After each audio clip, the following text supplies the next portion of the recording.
Hello good morning students. आजना अपना video में अपने धोरण 6 और एमां स्वाध्याय पोथी में लेसन नंबर 1 स्टार्ट करीशुं। ओके, आपणे आगळ जोई गया कि आपणी चोपड़ीनी अंदर लेसन नंबर 1 कम्प्लीट करी दीधो छे। ओके, आपणी ग्रामरना 2 लेसन कम्प्लीट थई गया छे। हवे आपणे आपणी स्वाध्याय पोथीनी अंदर lesson number 1 where were you ए जोईशुं। ओके स्टूडेंट्स, तो आपणे जोईए unit 1 where were you. Okay, एमां क्वेश्चन 1 छे, नीचे आपेली कवितानी पंक्तिओ वांचो। आपणे पहेलुं शीख्या हता बराबर, पहेला बाळकोवाळी कविता आपी हती 5 इन ध बेड वाળી। तो ए कवितामांथी आपणने एक थोड़ीक पंक्तिओ आपी छे अने एमांथी क्वेश्चन पूछ्या छे कि देयर वेर 5 इन ध बेड। 5 इन ध बेड નો મતલબ હશે આપણે ચિત્રમાં બાળકો પડ્યા હતા કે 5 બાળકો બેડમાં હતા। And the little one said, એમાંથી નાનાએ કહ્યું roll over roll over roll over. Roll ઓવરનો અર્થ થશે ગુલાટ ખાઓ, તો ગુલાટ ખાઓ ગુલાટ ખાઓ ગુલાટ ખાઓ। ઓકે, પછી છે સો દે ઓલ રોલ્ડ ઓવર, એટલે બધા ગુલાટ ખાવા લાગ્યા। એન્ડ વન ફેલ ડાઉન, એમાંથી એક નીચે પડી ગયું, એમાંનું એક નીચે પડી ગયું। હવે આપણે જોઈશું એની એક્સરસાઇઝ। આપણે ઉપર જે પેરેગ્રાફ આપ્યો છે એની અંદરથી જ આપણે આ ક્વેશ્ચન આન્સર શોધીને લખવાના છે કે how many children were there in the bed. તો કેટલા ચિલ્ડ્રન હતા? તો there were 5 in the bed, એટલે અહીંયા બાળકોની વાત થઈ છે। આપણને બુકમાં આપણે જોઈતું કે બાળકોનું ચિત્ર હતું, तो આપણે લખીશું there were 5 children in the bed। there were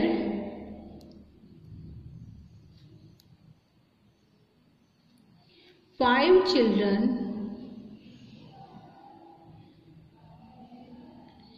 in the bed। in the bed। okay, there were 5 children in the bed। કેટલા બાળકો હતા? 5 બાળકો હતા। પછી છે what did the little one say।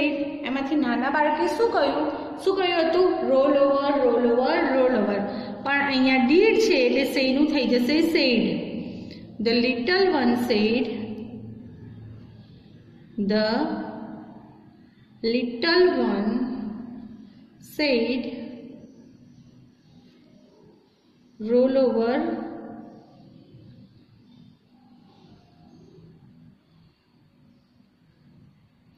roll over roll over।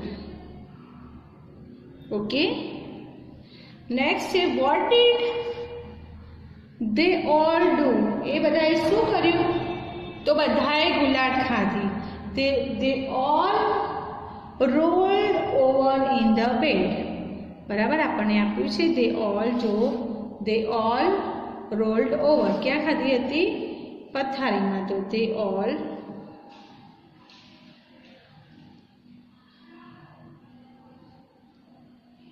rolled over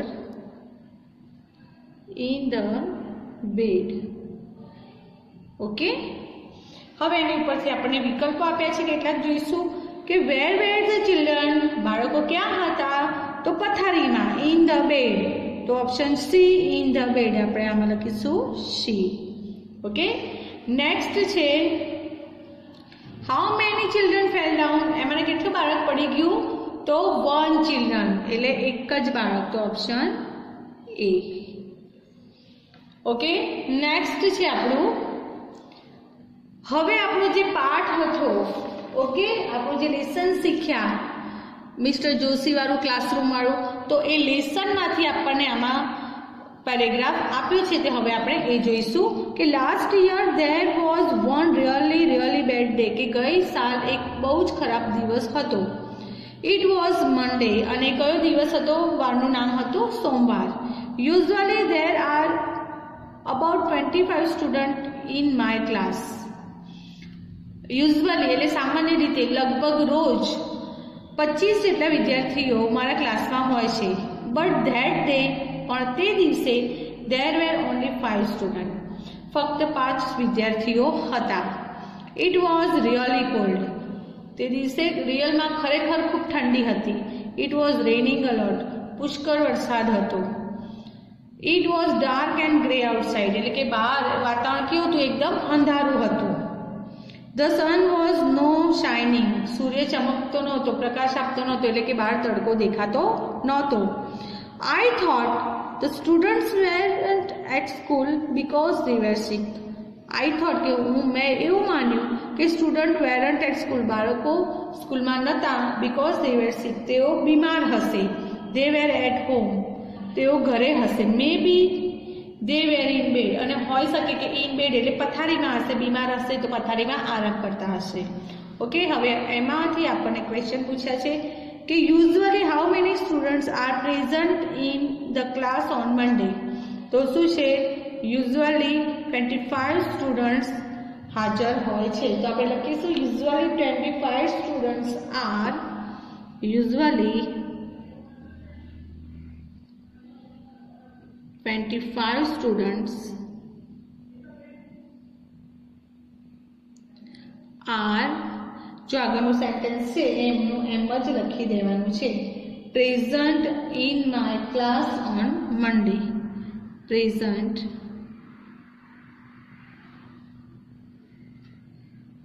in the class on Monday. Okay, next is was it raining a lot? તો શું એ દિવસે ખૂબ વરસાદ વરસતો હતો? તો yes, it was raining a લોટ. હા, ખૂબ વરસાદ વરસતો હતો. તો યસ. પછી વાક્ય એમનું એમ, it was raining a lot. It was raining a lot. ખૂબ વરસાદ વરસી રહ્યો હતો. હવે નેક્સ્ટ જોઈએ આપણે. એની ઉપરથી આપણને કેટલાક વિકલ્પો પૂછ્યા છે. તો હવે વિકલ્પો જોઈએ. શું પૂછ્યું છે કે સાચો વિકલ્પ પસંદ કરી પ્રશ્નના ઉત્તર આપણે અહીંયા લખવાના છે. તો છે in my class there were only, એ દિવસે ક્લાસમાં ફક્ત કેટલા સ્ટુડન્ટ હતા? 5 સ્ટુડન્ટ્સ. તો 5 students, option B. Okay, next છે ધ ચિલ્ડ્રન વેર, બાળકો ક્યાં હતા? તો એટ હોમ, ક્યાં હતા? ઘરે હતા, એટલે option C. The children may be in bed because, બાળકો કદાચ પથારીમાં હશે. કેમ? કેમ કે એ લોકો કદાચ બીમાર હોઈ શકે. તો તે વેર સિક, તેઓ બીમાર હોઈ શકે. ઓકે, નેક્સ્ટ પેરેગ્રાફ આપણે જોઈએ.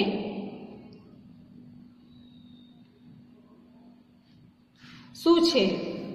તો mister Joshi is our teacher. Mister Joshi અમારા ટીચર છે. He is always at school, તે હંમેશા સ્કૂલમાં હોય છે. He is never at home on Monday, તેઓ સોમવારે ક્યારેય ઘરે હોતા નથી. Last Monday was no different, last Monday એટલે ગયો સોમવાર પણ કંઈ એનાથી અલગ નહોતો, એટલે કે મિસ્ટર જોશી સ્કૂલમાં જ હતા. He was not in bed, તે પથારીમાં નહોતા કે આરામ કરી રહ્યા નહોતા. He was in the classroom and he was cold, એ ક્લાસરૂમમાં હતા અને ખૂબ ઠરી ગયા હતા. કેમ? કેમ કે he was not in warm clothes, એમણે ગરમ કપડાં પહેર્યા નહોતા. ગરમ કપડાં મીન્સ સ્વેટર, મફલર, જેકેટ પહેરીએ છીએ, એવું કાંઈ પહેર્યું નહોતું. In fact all the students were cold, અને વાસ્તવમાં તો મિસ્ટર જોશીને પણ બધા જ સ્ટુડન્ટ છે એ એકદમ ઠરી ગયા હતા. ઇટ વોઝ ફ્રીઝિંગ, ફ્રીઝિંગ એટલે જે વાતાવરણ હોય છે, ફ્રીઝિંગ એ એકદમ ખીજવી દે એવું હોય છે. The school was like a refrigerator, school કેવી હતી? રેફ્રિજરેટર, ફ્રીજ જેવી લાગતી હતી. હવે room was like a freezer, ફ્રીઝરનું ખાનું ખોલીએ બરફનું તો કેટલી ઠંડી હોય છે, તો રૂમ એવા ફ્રીઝર જેવા હતા. And poor mister Joshi was like ice, અને મિસ્ટર જોશી ગરમ કપડાં પહેર્યા નહોતા એટલે એકદમ ઠરી ગયા હતા, તો એ બરફ જેવા લાગતા હતા. The small class was cold cold cold, અને નાના ક્લાસમાં બધે શું હતું? ઠંડી ઠંડી અને ઠંડી. ઇટ વોઝ રેઇનિંગ હેવીલી, અને ખૂબ વરસાદ વરસી રહ્યો હતો. I left the school early, મેં તે દિવસે સ્કૂલ વહેલી છોડી દીધી. હવે એની ઉપરથી ક્વેશ્ચન છે, આપણે જોઈએ. ઉપર પેરેગ્રાફ છે, તો એ પેરેગ્રાફ ઉપરથી જ ક્વેશ્ચન આન્સર છે. Who was our teacher? તો mister Joshi is our teacher. Who is our teacher? તો mister Joshi is our teacher. Mister Joshi is our teacher. Okay, who is our teacher? तो Mr. Joshi is our teacher. Where was Mr. Joshi last Monday? Last Monday ગયા સોમવારે ક્યાં હતા? તો સોમવારે તો એ સ્કૂલમાં જ હતા. તો mister Joshi was at school last Monday. Okay, mister Joshi was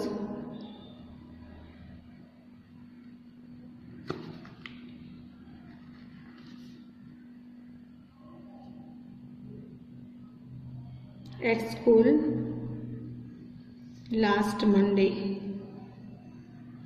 Okay, next છે was Mr. Joshi in warm clothes? એટલે કે એમણે ગરમ કપડાં પહેરેલા હતા? તો નહીં, ગરમ કપડાં પહેરેલા નતા. તો he was not in warm clothes. He એટલે no, Mr. Joshi was not in warm clothes. તો no, Mr. Joshi was not in warm clothes. Okay, કે એમણે ગરમ કપડાં પહેરેલા નહોતા. નેક્સ્ટ છે આપણને આપ્યા છે વિકલ્પો, તો આપણે જોઈશું. સાચો વિકલ્પ પસંદ કરી પ્રશ્નનો ઉત્તર લખવાનો છે. Mister Joshi is never home at home on. Mister Joshi ક્યારે ઘરે રહેતા નહોતા? તો મંડે, સોમવારના દિવસે ક્યારેય ઘરે રહેતા નહોતા. તો ઓપ્શન બી આવશે. નેક્સ્ટ છે the school was like. School શેના જેવી હતી? રેફ્રિજરેટર, ફ્રીજ જેવી લાગતી હતી. ફ્રીજ એટલે refrigerator. The classroom was like, અને ક્લાસરૂમ કેવા હતા? તો ફ્રીઝર. ક્લાસરૂમ કેવા હતા? ફ્રીઝર જેવા. તો ઓપ્શન સી આવશે. આઈ લેફ્ટ સ્કૂલ અર્લી, કે મેં વહેલા સ્કૂલ છોડી દીધી, એટલે કે હું વહેલા ઘરે ગયો. બીકોઝ, કેમ? કેમ કે ખૂબ વરસાદ વરસી રહ્યો હતો. તો it was raining heavily. It was raining heavily. Okay, હવે નેક્સ્ટ છે the rain stopped at night. રાત્રે વરસાદ બંધ થઈ ગયો. Next day the sun was shining. બીજા દિવસે સૂર્ય ચમકવા લાગ્યો, એટલે કે તડકો નીકળ્યો. so everything was okay. એટલે દરેક વસ્તુ બરાબર હતી. there were 25 students, not only 5. શું હતું? કે ક્લાસમાં પણ 25 વિદ્યાર્થીઓ હતા. જે આગલા દિવસે 5 હતા એના બદલે 25 હતા. But where was mister Joshi? પણ મિસ્ટર જોશી ક્યાં હતા? હી વોઝન્ટ ધેર. એ ત્યાં હતા નહીં. He was at home. તે ક્યાં હતા? ઘરે હતા. હી સિક ઇન બેડ. એ બીમાર હતા અને પથારીમાં હતા. ઓકે, હવે એની ઉપરથી આપણે ક્વેશ્ચન આન્સર જોઈશું. તો પહેલો ક્વેશ્ચન છે when did the rain stop? when એટલે આપણને અહીંયા સમય પૂછ્યો છે કે વરસાદ ક્યારે બંધ થયો. ઓકે, તો ક્યારે બંધ થયો હતો? તો એટ નાઇટ, રાત્રે બંધ થયો હતો. તો ધ રેઇન સ્ટોપ્ડ, જો ડીડ આપ્યું છે એટલે સ્ટોપનું ભૂતકાળનું રૂપ લખીશું. Stopped at night. The rain stopped at night. રાત્રે બંધ થયો હતો. Why was everything okay the next day? બીજા દિવસે કેમ બધું ઓકે હતું? કેમ કે સૂર્યપ્રકાશ નીકળ્યો હતો, તડકો નીકળ્યો હતો, ઠંડી ઓછી થઈ ગઈ હતી, એટલે બધું ઓકે હતું. તો લખીશું the next day everything was okay. The next day everything was okay. The next day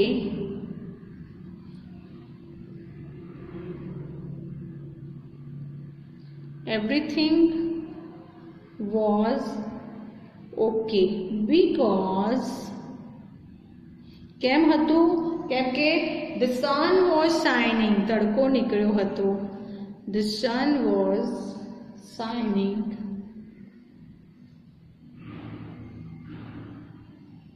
કેમ કે દિવસે તડકો નીકળ્યો હતો, ઠંડી ઓછી થઈ ગઈ હતી, એટલે બધું ઓકે હતું.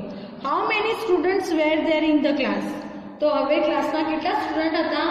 તો બીજા દિવસે 25 સ્ટુડન્ટ હાજર હતા. તો there were 25 students in the class. There were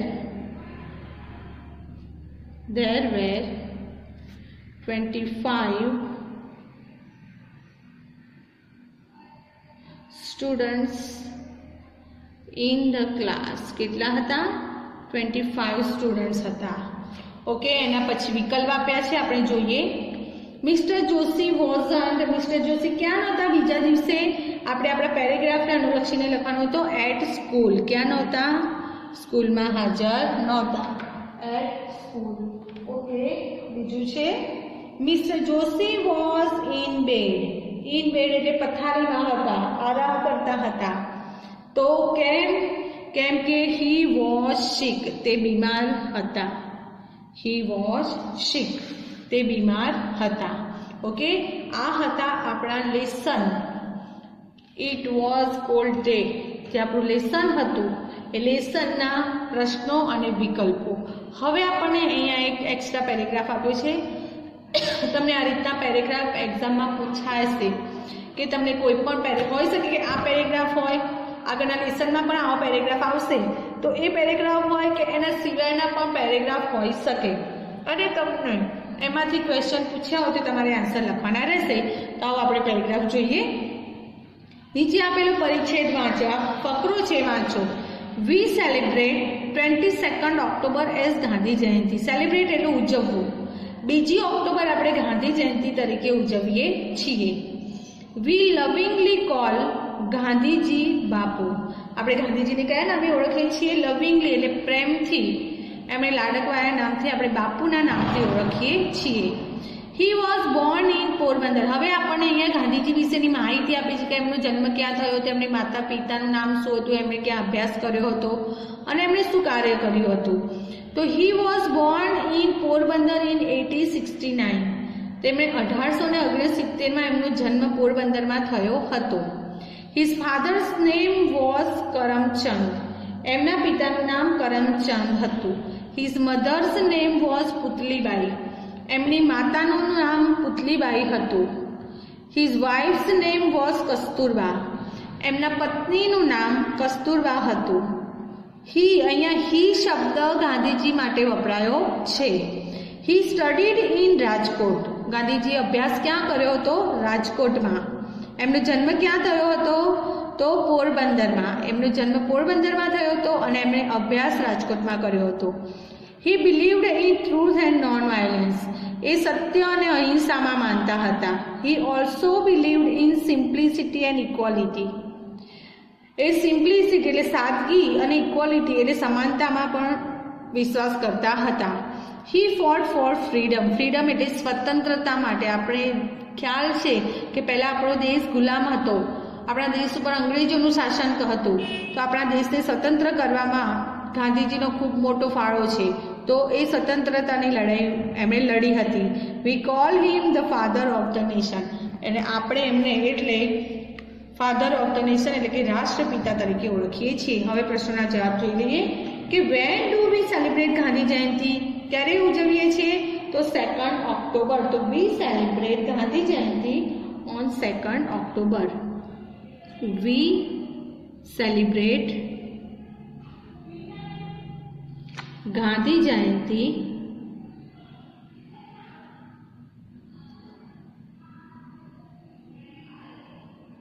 ક્યારે ઉજવીએ છીએ ઓન 2 ઓક્ટોબર 2 ઓક્ટોબરે on 2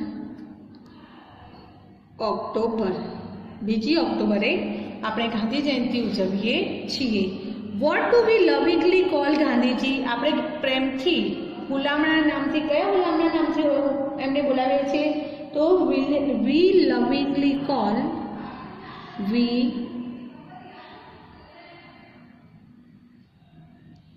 લવિંગલી call Gandhiji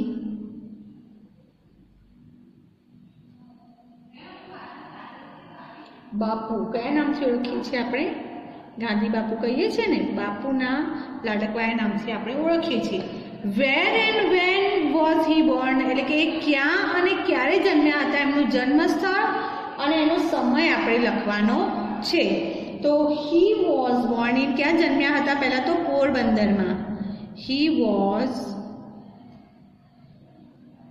Born in ક્યાં જન્મ્યા હતા Porbandar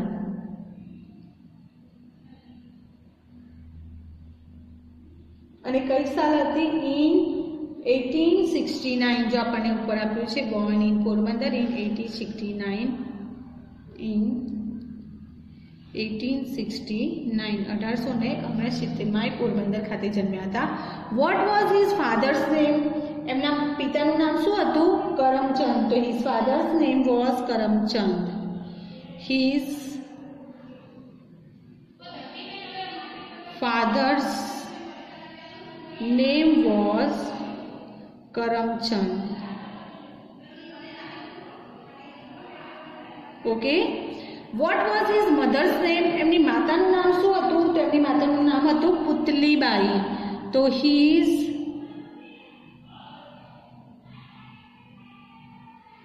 mothers name was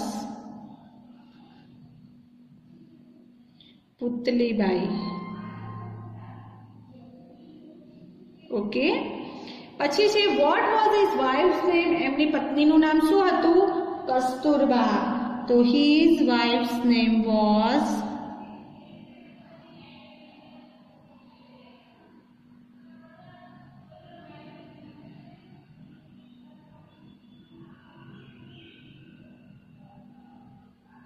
Kasturba. ગાંધીજીને બાપુ કહેતા અને એમને કસ્તુરબાના નામથી ઓળખતા હતા. Where did he study? જો અહીંયા હી શબ્દ ગાંધીજી માટે વપરાયો છે તો એમનો જન્મ પોરબંદરમાં થયો હતો અને એમણે અભ્યાસ ક્યાં કર્યો હતો? રાજકોટમાં. તો he studied in Rajkot. He studied in Rajkot. ક્યાં થયો હતો? રાજકોટમાં. Okay. Next what do we call him? આપણે એમને કયા નામથી ઓળખીએ છીએ? તો ફાધર ઓફ ધ નેશન. તો we call him the father of the nation.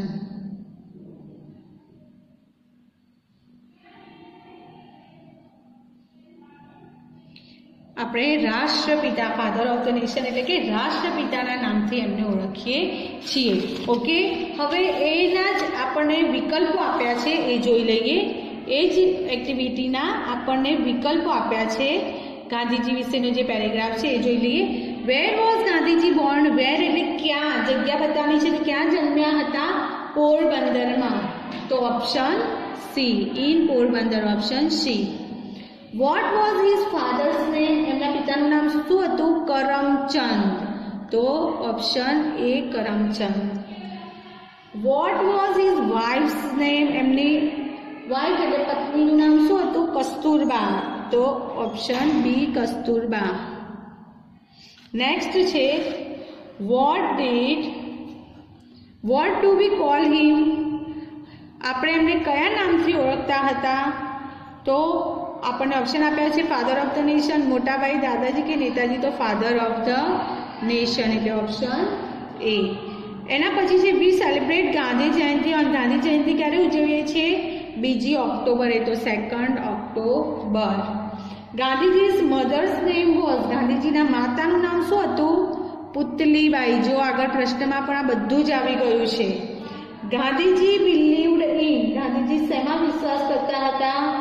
તો truth and non violence. Believed in truth and non violence. જો સિમ્પ્લિસિટી અને ઇક્વલિટીમાં પણ બિલીવ કરતા હતા. અને પાછળ આપણને એ પણ આપેલું છે એટલે બી અને સી બંને ઓપ્શનમાંથી કોઈ પણ આપણે આમાં લખી શકીએ. ઓકે. તો સ્ટુડન્ટ્સ, આ હતો આપણો સ્વાધ્યાય પોથીમાંથી ક્વેશ્ચન નંબર 1 અને 2. સ્વાધ્યાય પોથીમાંથી ક્વેશ્ચન અને નંબર 1 અને 2. આગળના ક્વેશ્ચન આપણે નેક્સ્ટ વિડીયોમાં જોઈશું. ઓકે. Thank you student.